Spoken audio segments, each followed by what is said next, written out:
One of the main causes of carbon emissions that drive climate change is automobiles.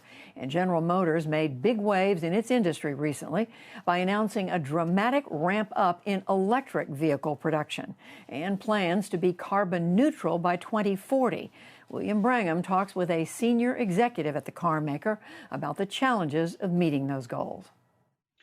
That's right, Judy. To many, it was yet another signal that gas powered vehicles are on their way out. Did you know that Norway sells way more electric cars per capita than the US? Norway. Well, I won't stand for it. In this Super Bowl ad, GM, one of the biggest automakers in the world, announced that in just 4 years, it'll have 30 new electric car models for sale. But there are many hurdles ahead before we can fully electrify our transportation.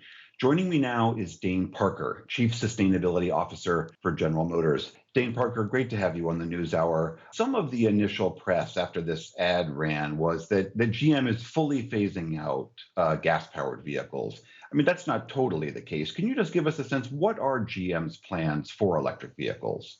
Sure, thank you, William. So we have an aspiration to eliminate tailpipe emissions from all of our light-duty vehicles by 2035 and to be fully carbon neutral by 2040. So it is a pretty aggressive plan to shift in all of our markets and all of our segments to electric vehicles. It is a very ambitious goal if you can attain it. As you well know, there are certainly challenges ahead. Consumers don't seem to be there yet for electric vehicles. I think it's still just a percentage of the marketplace. And we also need a huge network of charging stations to basically take the role of gas stations for all those electric vehicles. How much of an impediment will those things be to this rollout? Well, those are two things that come up a lot. And on the consumer one, I think we'll find that we're getting close to a tipping point. And those who have experienced electric vehicles, almost to a person, say they wouldn't go back. The driving experience, the technology, how quiet they are, the acceleration, all the elements of a great product in an electric vehicle, I think are going to bring consumers increasingly rapidly. And we're reaching really, I think, that classic tipping point, and that's going to move quickly. Now, to your question about infrastructure, the current data that we have says more than 80% of charging happens at home.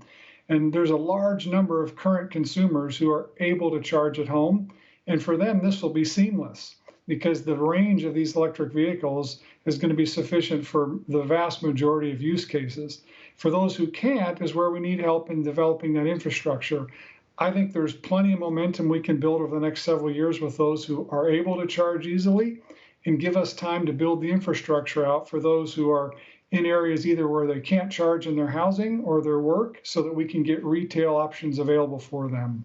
Let's talk a little bit about the challenge of battery technology. We've seen incredible growth so far, but we've got to improve their charging, how long they can drive these vehicles, and also securing enough lithium simply to put in all of those batteries. What role do you see for the federal government to help incentivize that technology? Sure. Batteries are the critical component to this transition.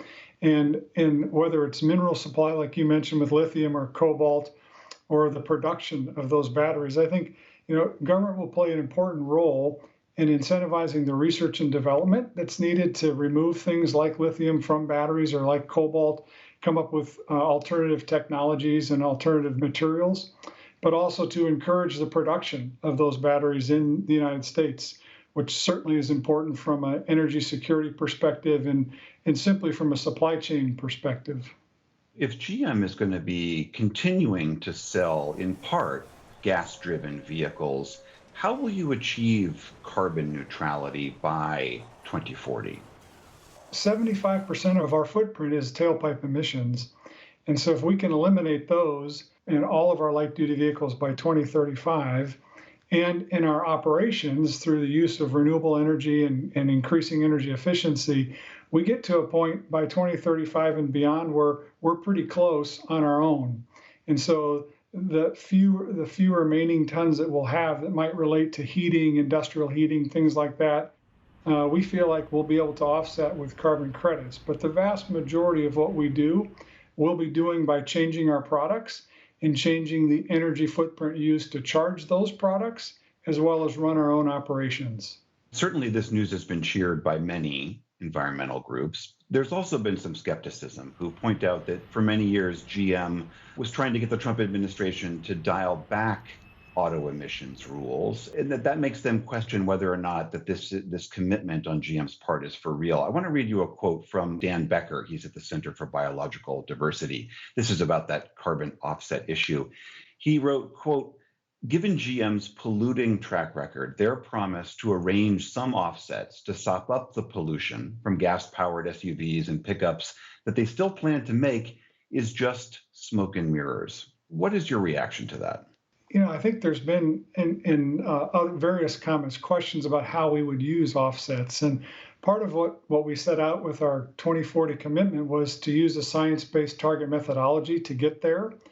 That methodology doesn't allow you to use offsets in that. And so that methodology requires you to actually reduce your direct footprint. That's why for us, this commitment to be carbon neutral is a commitment to change our products and our operational footprint exclusive of carbon credits or carbon offsets, and why we're now spending $27 billion in these 5 years to do exactly that, roll out these products faster than we ever have before.